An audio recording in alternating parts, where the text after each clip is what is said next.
Hello guys, welcome to your YouTube channel people teacher. तो कैसे आप सब? आशा कि सब बढ़िया हो गए, स्वस्थ हो गए। जैसे कि आप सभी को पता है कि हम एचपी टेट की प्रिपरेशन कर रहे हैं। तो आज के लिए हम प्रीवियस ईयर के क्वेश्चन पेपर को डिस्कस कर रहे हैं। तो आज हम डिस्कस करने जा रहे हैं अपना 2021 का नवंबर वाला हिंदी सेक्शन, जो कि हमारा प्रीवियस ईयर का क्वेश्चन पेपर है। तो फिलहाल अभी हम करते हैं वीडियो को शुरू। तो हिंदी सेक्शन में सबसे पहला क्वेश्चन जो आपसे पूछा गया था यहाँ पे ये था, इनमें से कौन सा शब्द आनंद का पर्यायवाची नहीं है? तो हमारे पास पर्यायवाची शब्द के रिगार्डिंग क्वेश्चन बहुत बार पूछे जाते हैं। तो आनंद का जो पर्यायवाची शब्द नहीं है वो यहाँ पे सानंद है। तो आनंद का जो पर्यायवाची शब्द नहीं है वो सानंद है। तो यहाँ पे जो सही ऑप्शन है वो है ऑप्शन नंबर डी। नेक्स्ट बात करें तो पत्नी का पर्यायवाची नहीं है। अब पत्नी के बारे में भी हमारे से पर्यायवाची शब्द से ही आया हुआ क्वेश्चन है। तो पत्नी का जो पर्यायवाची शब्द नहीं है वो महिला नहीं होता है। तो यहाँ पे सही ऑप्शन है हमारे पास option number B. Next question आपका रस से पूछा गया है। तो रस वाले क्वेश्चन हो गए, अलंकार वाले क्वेश्चन हो गए, ऐसे क्वेश्चन आपके पास बहुत बार पूछे जाते हैं आपके पास एचपी टेट में। तो इन क्वेश्चंस को आप तैयार करके जाना। वैसे तो मैं इनको आपके पास कराते रहूँगा वीडियोस में भी, अगर तब तक टाइम लगा, बट हम कोशिश करें कि जो हमारा टॉपिक है वो सब हम इजीली आसानी से बहुत जल्दी क्लियर कर लें। तो आपसे यहाँ पे क्वेश्चन पूछा गया है, सुनो राम जेहि शिव धनुष तोरा, सहसा बाहु सम सो रिपु मोरा, सो बिलगाऊ बिहाई समाज, नाता मेरा जेह सब राजा। उपयुक्त पंक्ति में कौन सा रस है? तो जो हमारे पास यहाँ पे रस का प्रयोग किया गया है वो है रौद्र रस। तो इसका सही ऑप्शन है हमारे पास ऑप्शन नंबर बी। तो नेक्स्ट क्वेश्चन सबसे इम्पॉर्टेंट क्वेश्चन है। ऐसे क्वेश्चन आपका बहुत बार पूछे जाते हैं कि आखिर कौन सा शब्द किस भाषा का शब्द कहलाता है। तो जैसे कि यहाँ पे आपसे पूछा गया कि तंबाकू किस भाषा का शब्द है। तो जो तंबाकू है वो हमारा ब्राज़ील भाषा का शब्द है। तो ऐसी बातें आपसे बहुत बार पूछी जाती है। आपका कुछ भी पूछा जाएगा कि जो कमीज़ है वो कौन सी भाषा का शब्द है। कोई भी शब्द दे देंगे तो पूछ लेंगे आखिर ये किस भाषा के अंदर आता है। तो ये बात आपने याद रखना कि जो तंबाकू शब्द है वो हमारा ब्राज़ील भाषा का शब्द है। नेक्स्ट क्वेश्चन की बात करें तो देखो, ये वाला क्वेश्चन आपसे पूछा गया, कमीज़ किस भाषा का शब्द है। तो ऐसे क्वेश्चन पूछे जाते हैं। इससे पहले तंबाकू के बारे में पूछा गया था और अभी यहाँ पे कमीज़ के बारे में पूछा गया। तो ये पुर्तगाली का शब्द है। तो ऐसे क्वेश्चन तो आपसे बहुत बार पूछे जाते हैं। नेक्स्ट क्वेश्चन की बात करें तो पाठ योजना के निर्माण से संबंधित ब्लूम उपागम के चरणों में शामिल नहीं है। तो इसमें जो शामिल नहीं था वो हमारी तुलना थी। हाँ, जो ब्लूम की टैक्सोनॉमी थी, जो ब्लूम था जिसने हमें बताया था, तो उसमें तुलना नहीं की जाती है बच्चों की, मतलब उनको कंपैरिजन नहीं करना होता है पाठ्य योजना के जब हम निर्माण करते हैं। तो ये हमारी बात कही थी। तो हमें जो बच्चे हैं उनकी तुलना नहीं करनी है। तो ये वाला चरण जो पाठ्य योजना में शामिल नहीं होता है। नेक्स्ट बात करें तो अनुवाद प्रक्रिया में कौन सा तत्व शामिल नहीं है। तो इसमें हमारे पास वाचन। तो इसका सही ऑप्शन है हमारे पास option number C. Next question आपसे पूछा गया है, शिक्षक का वाचन होता है, जो आपके टीचर होते हैं उनका जो वाचन है किस प्रकार का होना चाहिए। ए आपके पास दे रखा है आदर्श वाचन, बी है अनुकरण वाचन, सी है मूक वाचन, डी इनमें से कोई नहीं। तो जो एक शिक्षक होता है उसका हमेशा आदर्श वाचन होना चाहिए। तो इसका सही ऑप्शन है आपके पास option number A. Next question है प्रलाप विलाप। प्रलाप का आशय बोले तो अर्थ या मीनिंग होता है आशय का मतलब। तो प्रलाप का आशय है व्यर्थ की बकवास अथवा बड़बड़ करना। किंतु विलाप का आशय क्या होता है? तो विलाप का अर्थ क्या होता है? विलाप का अर्थ होता है रो रो कर दुख प्रकट करने की क्रिया। तो जो प्रलाप है उसका मतलब व्यर्थ की बातें करना या बकवास करना, ठीक है। और जो विलाप होता है, देखो विलाप बोलते हैं ना कि रो रो कर दुख प्रकट करने की प्रक्रिया को हम क्या कहते हैं? विलाप कहते हैं। तो यहाँ पे सही ऑप्शन है हमारे पास ऑप्शन नंबर सी। ऐसे क्वेश्चन भी पूछे जाते हैं आपसे, तो इनको आप याद रखना होता है या नोट डाउन कर लेने होते हैं ऐसे क्वेश्चन जो थोड़े हटके आए हुए होते हैं। नेक्स्ट क्वेश्चन जो आपसे पूछे गए भी बहुत इंपॉर्टेंट क्वेश्चन, इसको भी आप नोट डाउन कर लेना, क्योंकि जो ऐसे क्वेश्चन होते हैं थोड़े हट के जिसमें आपके ग्रामेटिकल रूल्स नहीं लगते हैं उनको आप नोट डाउन कर लेना होता है। बाकी जिसमें ग्रामेटिकल रूल लगता है, ग्रामर के रूल्स वगैरह लगते हैं, तो वो तो आप रूल के अकॉर्डिंग कर भी लोगे। तो यहाँ पे पूछा गया है, सर्वोत्तम शब्द अपने सर्वश्रेष्ठ क्रम में कविता कहते हैं, यह किस विद्वान का कथन है? तो ये हमारा जो कथन था ये था कॉलरिज का। तो इसका सही ऑप्शन है आपके पास ऑप्शन नंबर बी। नेक्स्ट बात करें क्वेश्चन नंबर 77। तो ये क्वेश्चन आपका शब्द से रिगार्डिंग आया हुआ है। तहसीलदार जेल खाना खून पसीना शब्द है। तो ये हमारे संकर शब्द होते हैं जिसमें आपके पास एक इंग्लिश का वर्ड होगा जैसे कि तहसील, फिर दार, फिर इसमें इंग्लिश और हिंदी 2 वर्ड्स का कॉम्बिनेशन होगा। एक आपके पास देशज और एक विदेशी शब्द का जब कॉम्बिनेशन बने तो वो हमारे संकर शब्द होते हैं। तो जब आपके पास जेल खाना, तहसीलदार, ऐसे रेलगाड़ी, ऐसे-ऐसे शब्द आए तो वो आपके संकर शब्द के अंदर आते हैं। तद्भव के अंदर आपको पता है आपके हिंदी वाले शब्द आते हैं और तत्सम के अंदर आपके संस्कृत वाले शब्द आते हैं।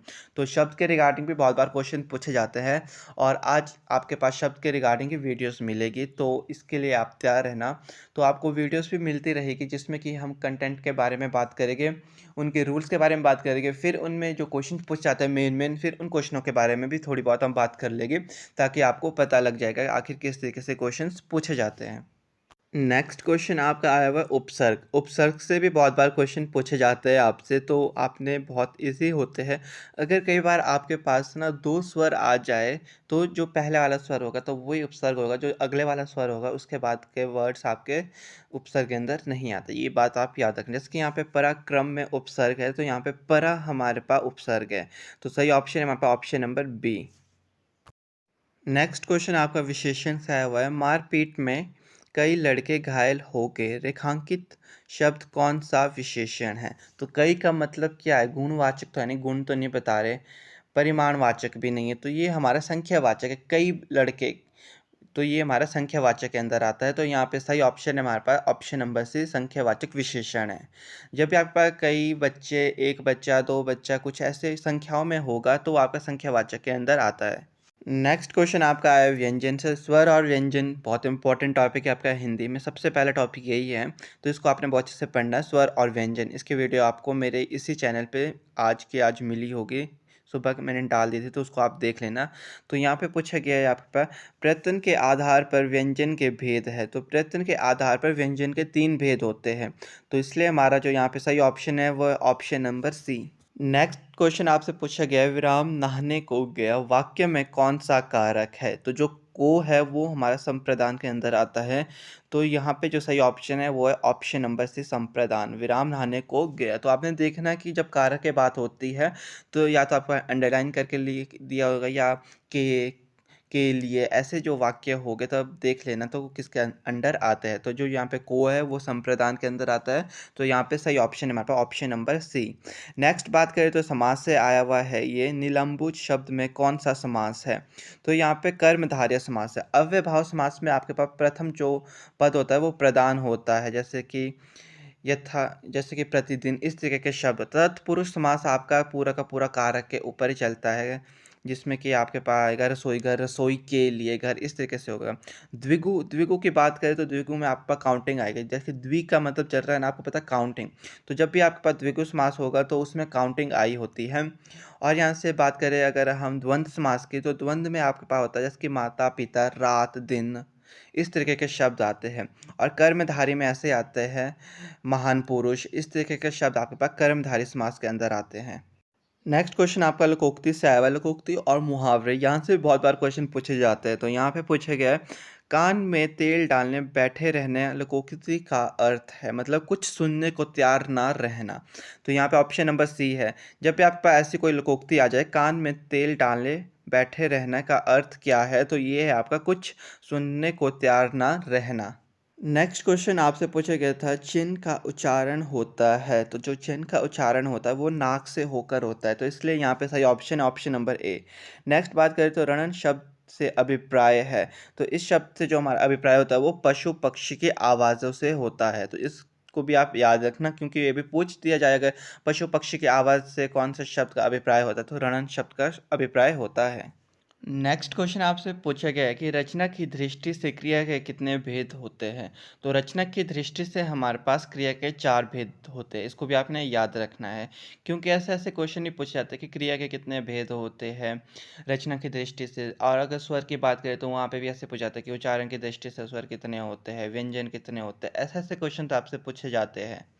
नेक्स्ट क्वेश्चन आपसे पूछा गया है, वर्षा एकाएक होने लगी, रेखांकित शब्दों में कौन सा क्रिया विशेषण है? तो इसमें हमारे पास रीतिवाचक क्रिया विशेषण है, तो यहाँ पे सही ऑप्शन है हमारे पास ऑप्शन नंबर सी।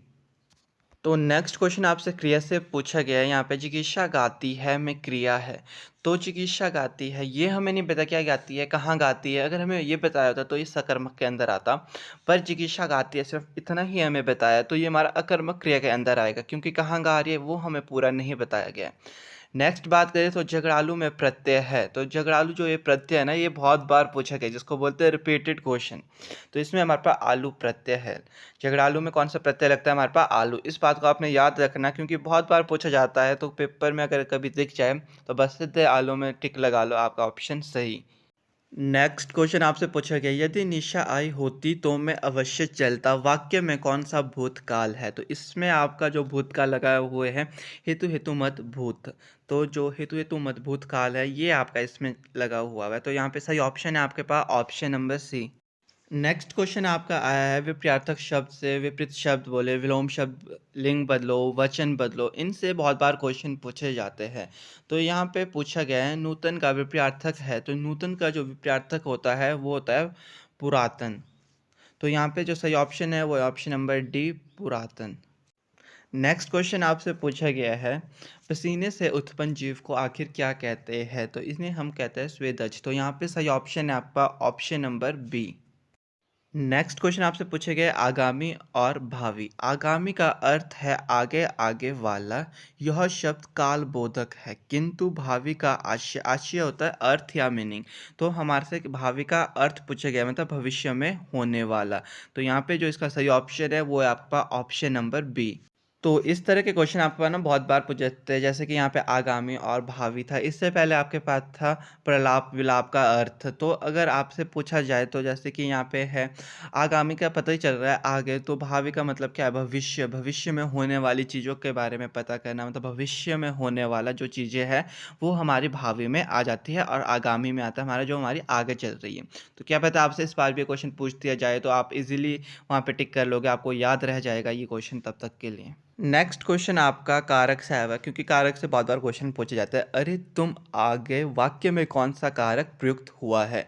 तो इस वाक्य में कौन सा कारक प्रयुक्त हुआ है? संबोधन, क्योंकि आपको देखो संबोधन का चिन्ह लगा हुआ है। तो ये इसका कारक में हमारे पास संबोधन का प्रयुक्त किया गया है। तो यहाँ पे सही ऑप्शन है हमारे पास ऑप्शन नंबर सी।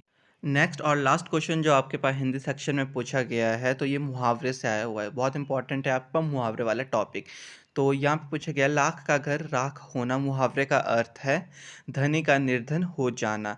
जब भी आपके मुहावरे पूछे जाए तो आपने उनको देख लेना है। ये वाले मुहावरे रिपीटेड भी हो सकते हैं, क्या पता लगता है उनका कि इस साल यही मुहावरा आ जाए। तो आपने जो मुहावरे होते हैं उन्हें अच्छे से याद करना और देख लेना है। जब भी आपको पूछा कि लाख का घर राख होने का मतलब क्या होता है? धनी का निर्धन हो जाना। तो यहाँ पे जो ऑप्शन नंबर ए है वो हमारा सही है। तो आज की वीडियो में बस इतना ही। हमने जो अपना 2021 नवंबर का हिंदी सेक्शन था वो हमने सॉल्व कर दिया है।